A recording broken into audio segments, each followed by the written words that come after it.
Uma legislação criada para dar mais transparência às ações do poder público e dos governantes. Uma legislação que trouxe muitos avanços, mas que em determinados momentos acaba sendo usada para, na prática, manter em sigilo informações que, segundo especialistas, são de interesse público. Eu sou Conrado Corsaletti e este aqui é o Durma Com Essa, o podcast de notícias do Nexo.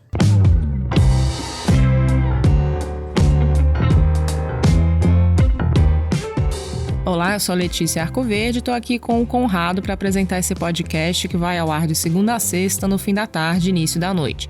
Sempre com notícias instigantes que podem continuar a ecoar por aí.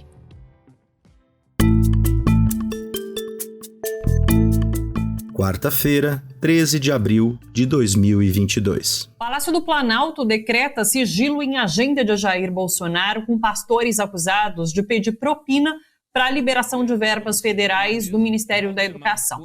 O governo põe sigilo em visita de Valdemar Bolsonaro. O governo federal determinou o sigilo de 100 anos para as informações sobre o acesso de 2 filhos do presidente Jair Bolsonaro ao Palácio do Planalto. O governo federal manteve o sigilo de 100 anos do processo interno do Exército contra o general Eduardo Pazuello pela participação em um ato político ao lado de Bolsonaro. O Palácio do Planalto decretou sigilo de 1 século. 100 anos ao cartão de vacinação do presidente Jair Bolsonaro e a informação sobre as vacinas que o presidente recebeu. Essa série de notícias dadas nos anos recentes por diversos veículos de comunicação mostra o que o governo não quer que você saiba sobre o presidente da República e alguns de seus auxiliares e aliados políticos. Num governo de gabinetes paralelos e orçamento secreto, o conceito da transparência na gestão pública vem sendo minado em diversas frentes. Mas nesse episódio do Durma Com Essa, a gente vai se ater a um ponto específico: a imposição de sigilo de anos, décadas e até século sobre informações e documentos que, segundo especialistas em direito e transparência, deveriam ser públicos. O jornal O Globo trouxe uma informação nessa quarta-feira que reforça a prática. O Palácio do Planalto decretou sigilo sobre possíveis encontros não registrados entre o presidente Jair Bolsonaro e os pastores lobistas do Ministério da Educação. O que aconteceu foi o seguinte: o jornal foi lá, usou a lei de acesso à informação e pediu a relação das entradas e das saídas dos 2 pastores no Palácio do Planalto. Os 2 religiosos são o Gilmar Santos e o Arilton Moura. A demanda era saber quando eles estiveram no prédio onde fica o gabinete do presidente da República, além de outros gabinetes da administração federal. O pedido também incluía os registros sobre o acesso à sala onde o Bolsonaro trabalha. São registros que são feitos na portaria do Palácio do Planalto. Trata-se de uma informação que nem sempre é tornada pública pelo governo. Ou seja, o presidente tem sua agenda pública, mas nem todo mundo com quem ele se encontra vai parar nessa agenda. O Gabinete de Segurança Institucional da Presidência da República, o GSI, que é chefiado pelo general da Reserva Augusto Heleno, negou o pedido feito pelo jornal O Globo. Emitiu um parecer no qual afirmou que a demanda não ia ser atendida porque a divulgação das informações poderia pôr em risco a vida do Bolsonaro e dos seus familiares. Na agenda pública, aquela que é divulgada oficialmente pelo governo, existem registros de 3 reuniões dos pastores Gilmar e Arilton com o Bolsonaro no Planalto. Mas então por que é importante saber mais? Saber se houve mais encontros, saber com que intensidade os religiosos se reuniam com o presidente. Os pastores Gilmar e Arilton são investigados pela Polícia Federal. Eles são suspeitos de cobrar propina de prefeituras para liberar verbas federais, num caso que veio a público a partir de uma reportagem do jornal O Estado de São Paulo, de 18 de março. Em troca de acesso ao Ministério da Educação e ao FNDE, o Fundo Nacional de Desenvolvimento da Educação, eles pediram suborno, seja em ouro, seja em compra de bíblias, seja em depósito em conta corrente. Isso segundo disseram prefeitos que estavam atrás de verba federal e tiveram contato com os religiosos. E onde entra o presidente nessa história, além do fato de que seu governo pode ter criado um balcão de negócios numa área tão sensível quanto a educação? No dia 21 de março, o jornal Folha de São Paulo revelou um áudio do então ministro da Educação Milton Ribeiro. Ele estava numa reunião com prefeitos e com os 2 pastores, o Gilmar e o Arilton, e disse isto aqui: A minha prioridade é atender, primeiro, os municípios que mais precisam. E segundo, atender a todos os que são amigos do pastor Gilmar. Aí o Ribeiro mostrando as prioridades de liberação de verbas públicas da educação aos municípios. E entre as prioridades estão os amigos do pastor Gilmar. O então ministro do MEC disse depois por que é para priorizar o pastor. Então, o Gilmar, porque foi um pedido especial que o presidente da República fez para mim sobre a questão do Gilmar, apoio. Então, o apoio que a gente pede não é segredo, isso pode ser publicado. É apoio sobre a construção das igrejas. Nesse segundo trecho, a gente ouve a citação ao Bolsonaro e também ouve que o ministro Milton Ribeiro está ressaltando aí um apoio que os prefeitos teriam de dar aos pastores. Um apoio que, segundo a fala do então ministro da Educação, serviria para a construção de igrejas nesses municípios. O Milton Ribeiro, que também é pastor, negou em depoimento à Polícia Federal que o MEC tenha dado tratamento privilegiado aos dois religiosos.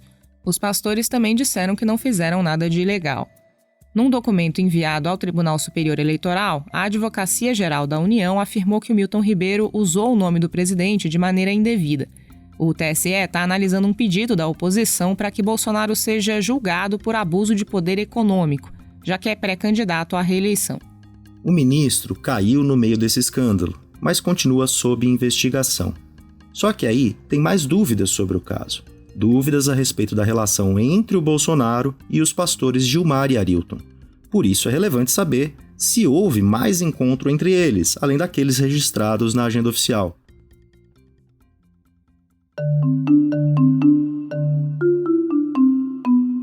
A Lei de Acesso à Informação foi aprovada em 2011. Ela determinou de forma inédita no Brasil que a transparência deve ser a regra para a administração pública, assim como para o uso de recursos públicos por entidades privadas sem fins lucrativos. Informações coletadas e produzidas pelos governos ou por instituições de interesse público só podem ser mantidas em sigilo em casos excepcionais. Entre essas hipóteses de manutenção de segredo estão os casos em que a informação é classificada como reservada, secreta ou ultra-secreta. Por esse caminho, o sigilo máximo de uma informação é de 25 anos, podendo ser renovado por mais 25 anos, caso haja justificativa para que isso ocorra. Mas a Lei de Acesso reconhece também a necessidade de proteção das informações pessoais relativas à intimidade, vida privada, honra e imagem, e estabelece 100 anos de sigilo para esses casos. Pela Lei de Acesso, cabe recurso contra as decisões que negam a informação requerida. O caso também pode ser levado à justiça, para que um juiz decida se as decisões administrativas respeitam as leis de transparência e de proteção de dados pessoais. Caso a justiça entenda que a não publicação de uma informação fere a lei, o sigilo pode ser quebrado. O governo Bolsonaro já usou o sigilo para responder a várias demandas, seja via Lei de Acesso, seja de outros órgãos, como o Congresso. Entre 2019 e 2020, por exemplo, a Câmara dos Deputados fez uma série de questionamentos ao governo sobre quem visitou Bolsonaro no Palácio da Alvorada, residência oficial da presidência. Perguntou também quando isso ocorreu. Os pedidos diziam respeito a pessoas como lobistas dos setores de armas, medicamentos, energia e atividades espaciais. Também estava na lista da demanda o nome do Frederico Wassef, advogado da família Bolsonaro e dono do imóvel onde o Fabrício Queiroz, ex-assessor do senador Flávio Bolsonaro, foi encontrado pela polícia quando foi preso no caso das rachadinhas.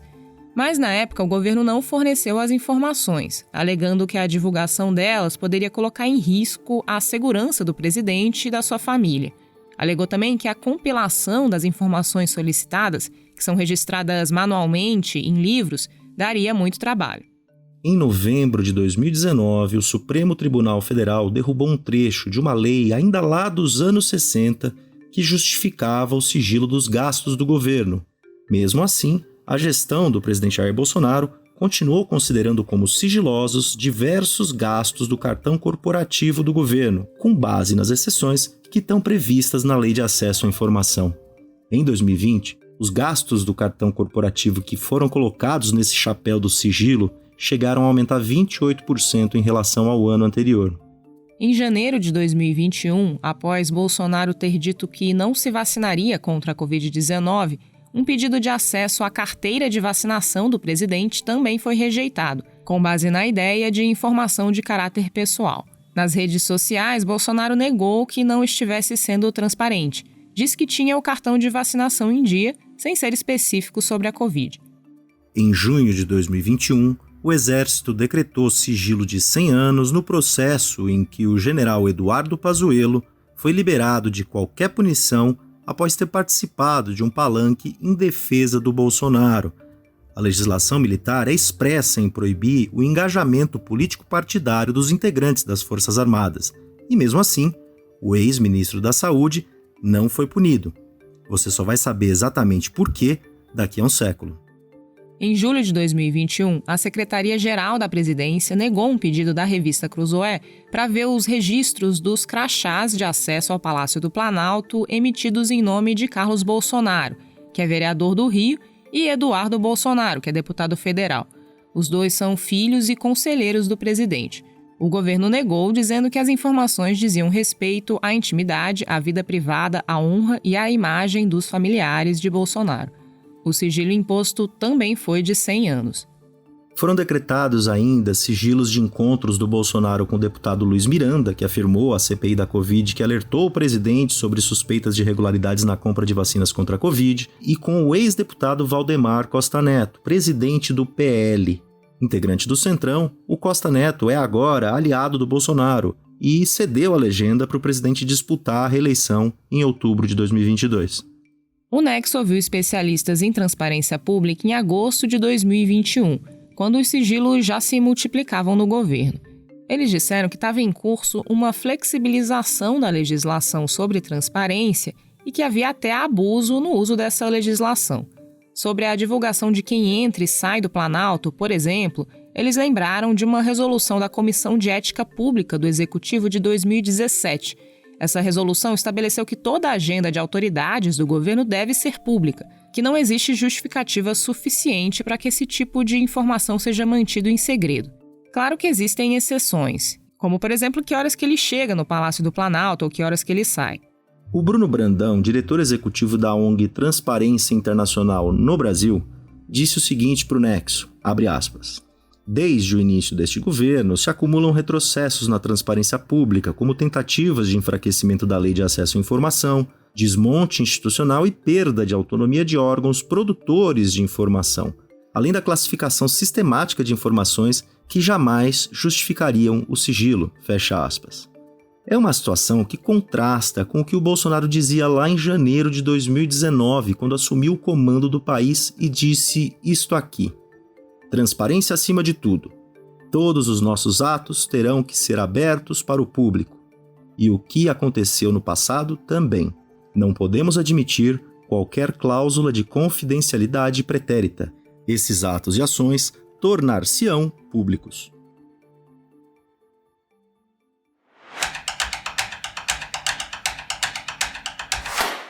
O Conselho da Petrobras confirma nesta quinta-feira o nome do novo presidente da empresa. O redator Marcelo Rubissec está escrevendo sobre o tema. Marcelo, fala pra gente quem vai comandar, a partir de agora, a maior estatal do Brasil. Bom, o governo indicou para a presidência da Petrobras o José Mauro Coelho, que é presidente do Conselho Administrativo da Pré-Sal Petróleo, uma estatal que gere contratos públicos de petróleo e gás. O Coelho entrou em 2007 por concurso na empresa de pesquisa energética, que é uma empresa pública ligada ao Ministério de Minas e Energia. Ele basicamente fez carreira por lá, então ele escalou até virar diretor. Em 2020, ele virou secretário do próprio Ministério de Minas e Energia, onde ele ficou até outubro do ano passado. E agora, ele está indo para a Petrobras. Então, é um perfil mais ligado ao setor público.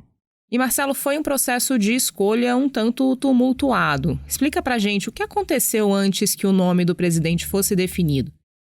Olha, dá pra gente dizer que tudo começou em 10 de março, faz pouco mais de um mês. Naquele dia, a Petrobras anunciou um mega aumento do preço dos combustíveis. E o presidente Jair Bolsonaro, que já tinha criticado a política de preços da Petrobras, começou a fritar o presidente da Petrobras, o general Joaquim Silva e Luna. A demissão do general foi anunciada em 28 de março, só que aí começou toda a confusão da sucessão. o governo indicou o economista Adriano Pires para a presidência da Petrobras. Só que foi ficando claro com os dias que ele provavelmente seria barrado pelo comitê interno da empresa, por uma questão de conflito de interesse, já que ele tinha atuado por muitos anos como consultor no setor privado. Para resumir, ele basicamente tinha tido como clientes alguns grandes empresários do setor de petróleo e gás. E a ideia dele era que a consultoria ficasse na mão do filho, enquanto ele assumisse a Petrobras, que é uma coisa que a lei não permite. Enfim, essa história cresceu e ele desistiu do cargo oficialmente em 4 de abril. Aliás, o Rodolfo Landim, indicado pelo Bolsonaro para a presidência do Conselho da Petrobras, também desistiu por causa de um possível conflito de interesses. Essa nomeação agora do José Mauro Coelho, que tem bastante experiência no setor público, acabou sendo aprovada pelo Conselho Interno da Petrobras e deve ser confirmada amanhã. Ao que tudo indica, pode ser que a poeira finalmente baixe um pouco. Esse texto do Marcelo você lê no nexojornal.com.br.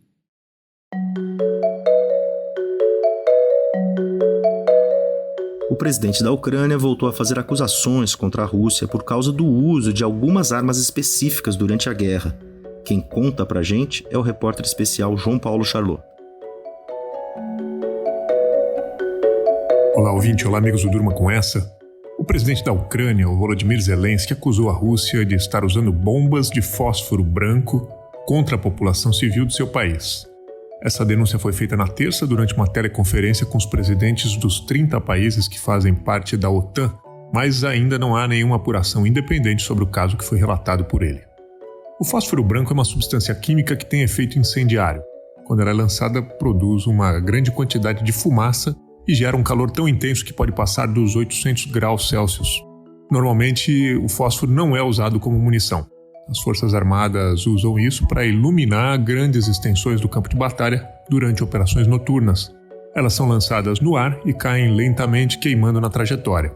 Também podem ser disparadas por tanques de guerra e por helicópteros para formar uma cortina de fumaça. Além disso, sua altíssima temperatura serve para despistar foguetes e mísseis que são guiados pelo calor. O problema está no contato dessa substância com o corpo humano. O fósforo produz uma queimadura química que não se extingue. Ela queima a carne da pessoa atingida até os ossos. A água não apaga o fósforo e toda vez que um ferimento por fósforo é tratado, ele pode voltar a queimar quando o curativo é retirado por causa do contato da substância química com o oxigênio, que é um reagente. Não existe uma regra específica contra o uso de fósforo na guerra. Essa substância fica num limbo entre convenções sobre armas químicas e sobre armas incendiárias. Ela tem um uso legal, mas pode também ser usada como arma de forma extremamente cruel. Se a denúncia feita por Zelensky for comprovada, esse se tornará mais um caso a ser investigado pelas comissões de inquérito e outras instâncias que andam recolhendo evidências para montar um julgamento por crimes de guerra no Tribunal Penal Internacional. Essa possibilidade existe porque todo ataque dirigido contra a população civil é proibido pelas leis da guerra, faça ele uso de munições proibidas ou permitidas pelo direito internacional.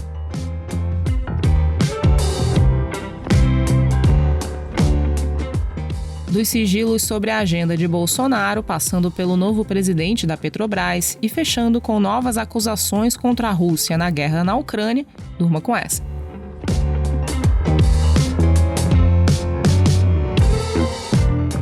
Com roteiro de Conrado Corsaletti, colaboração de Isabela Cruz, produção de Letícia Arcoverde, participações de Marcelo Rubissec e João Paulo Charlot e edição de áudio de Roberto Soares, termina aqui mais um Durma com Essa. Até!